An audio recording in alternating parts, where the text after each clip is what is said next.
Greeting and salutations. I am Lloyd, a producer at LCD Productions, and I have come to share this new series of visual audiobooks with you, the listener, the supporter, the viewer. Together we will go on a journey like never before, fly to new heights with Project Aerospace, explore new land and cityscapes with photations, even change the dimension of time through the power of time-lapse photography from live to tape. We'll even travel beyond the mind's eye into worlds captured and generated through animation from Thumbs United daily animation series. As we together go on these journeys filled with photography and theater of the mind, I hope you remember the core belief that we hold, that anyone can become the master of art, meaning that it is not some born skill what makes someone good at being creative. It is a desire to practice and spend time being creative that creates the master. I hope that these films, photography, and stories inspire you to set some time aside and practice some creativity. I believe if we all spend more time creating and being constructive, the world would be a better place, a more friendlier and fulfilling place. Thank you for coming. Let's begin this journey.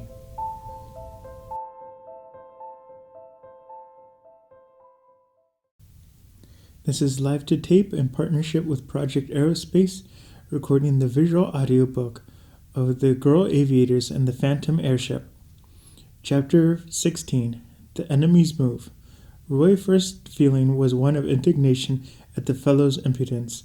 "What do you mean by such conduct?" he blurted out angrily. "Take me to the aviation grounds at once, or—" "That's just where we're taking you away from." "That's just where we are taking you away from, young fellow," sneered the man behind the pistol. "Ah, don't move. I'm very nervous, and if I get excited, this pistol might go off. It's light on the trigger." As he spoke, the auto slowed down almost to a standstill, and the man who had evidently been waiting for it swung himself on the running board and joined the others on the front seat. Like the driver, he wore a motoring mask and goggles, which effectively concealed his features, and yet to Roy there was something familiar even about this muffled-up figure. Once the third man was aboard, the auto plunged forward once more at breakneck speed. It rocked from side to side on the rough road as it flew along, but the man with the pistol kept his weapon leveled at Roy throughout all its jostling and jolting. Like a wise boy, Roy had concluded that it would be worse than foolish to attempt any resistance to his abductors, so he sat motionless and silent as the car tore onward through the night. He had not the least idea where they were, nor for what place they could be bound, nor had he yet had time to think over the reason for his bold kidnapping. Now, however, it was plain to the object of the trip was to take him to some place and hold him prisoner till the aero race was over. It struck him with a cruel force that unless he could manage to escape, the object of expedition seemed very likely to prove successful. All at once the car slumped a bump in the road, and with a violent wrenching thud, it leaped into the air like a live thing, while a frightened shout burst from the throats of the men in the front seat. Mechanically, Roy gripped the sides of the tonneau and avoided being thrown about like a missile. The next instant, the rasping grind and sickening swaying of the jostling car tore full tilt down the side of the road, which at this point was banked, and fetched up motionless and hub deep in a pool of dark water.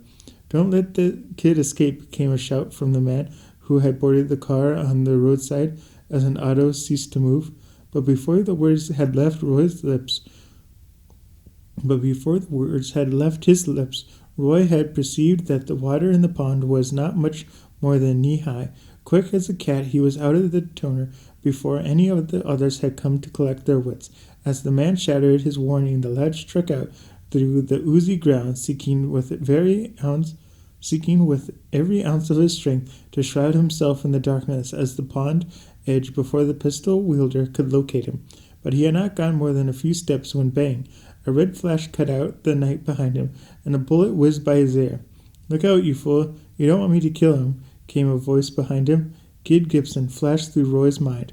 He was almost at a thick clump of alders now, as he heard the splashing of the bodies of the abductors. As they took to the water after him, he plunged into the coppice and pushed rapidly into the intricacies.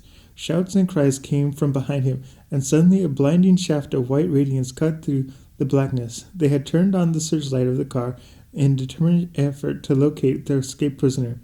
As the light penetrated among the maze of altered trunks, Roy threw himself flat while his pursuers hunted about, muttering and angrily discussing the situation. He crouched in his shelter, hardly daring to breathe. After what seemed like an eternity of suspense, he heard one of the men whose voice he seemed to recognize as that of the pistol carrier angrily declaiming, what's that use? Their kid's a mile off by this time. Worse luck. Hush, don't talk so loud, came another voice. You don't know who may be about. Well, we better be getting that car out of the mud and making ourselves scarce, came in the tones which Roy was certain were those of Gibson. If there's a hue and a cry raised about this, and they find the car stranded here, they can easily trace us.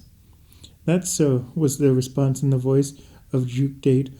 Come on, boys, we'll get her out of this confounded slouch, if we can, and get back to town. The voices died away as they retreated, splashing like water animals through the mud and ooze. As silence fell once more, Roy straightened up his unpleasant situation and looked about him. The night was starry, and above his head he could see the Dipper. He knew that the outside stars on the constellation pointed to the North Star, and he soon had the latter located. This gave him the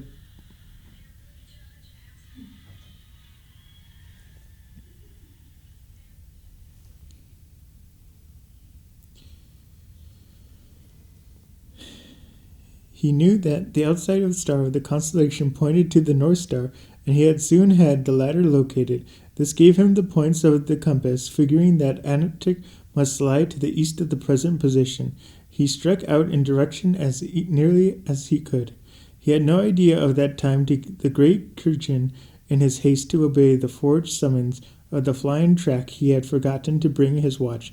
In fact, in his hurry, he had slipped into an old coat, the pocket of which contained nothing more useful to him than the packet of chewing gum. He slipped a wad of this into his mouth to keep him company, as he expressed it to himself, and greedily went forward. The wood ended presently, and he found himself in a field of woods with all three sides except that on which the swamp impinged. A little as he liked the idea of plunging into pathless woods, with nothing to guide him but the stars, as he glimpsed them through the trees, there was no help for it. Go on he must. Crossed the field rapidly, he soon reached the border of the tangle and entered its black shadow.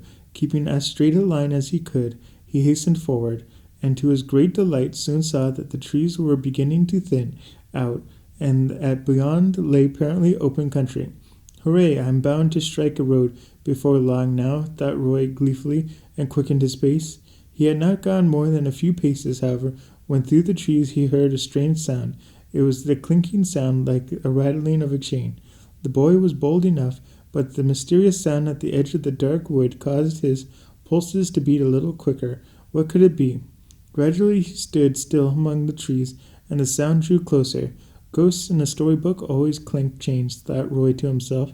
Now if I believe in such things, He stopped short abruptly as from behind a clump of brush in the direction from whence the clinking had proceeded, there suddenly emerged a tall form all in white. Good gracious, cried Roy, considerably startled by the sight of this sudden apparition. I do believe.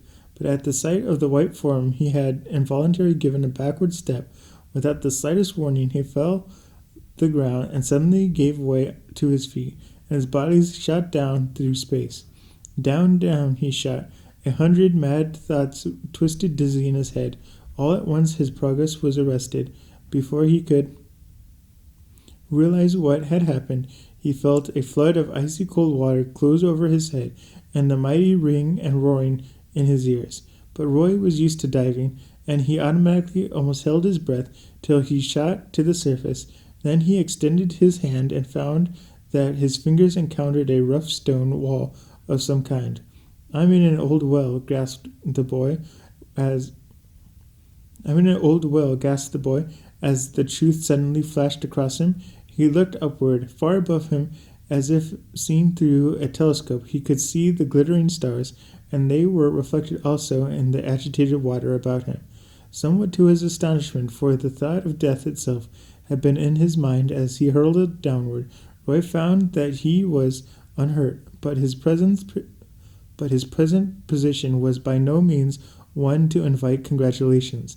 At the bottom of the old well, in the midst of a lonely field, he might stay a long time before rescue would arrive.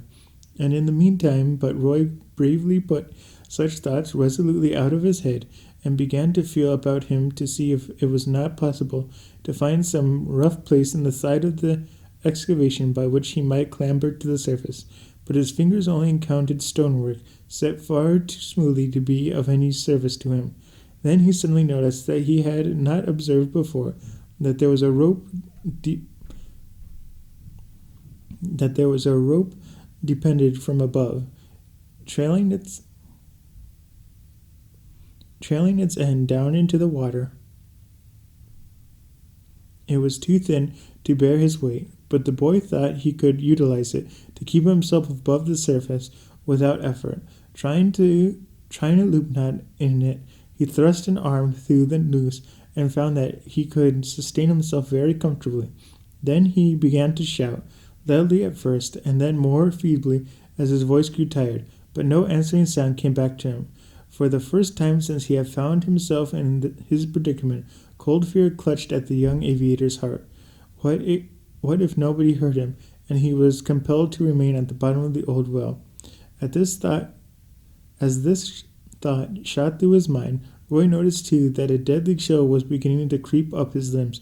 He shivered waist deep in the chilly water, as if he had an ague. The next chapter is chapter 17, The Coward and His Ways.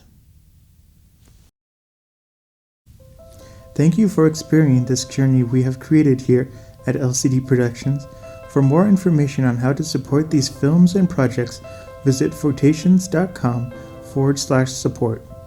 Fine art photography prints from journeys around the world can be purchased from photationstore.com, and digital downloads of our photography and visual audiobooks is available for personal use.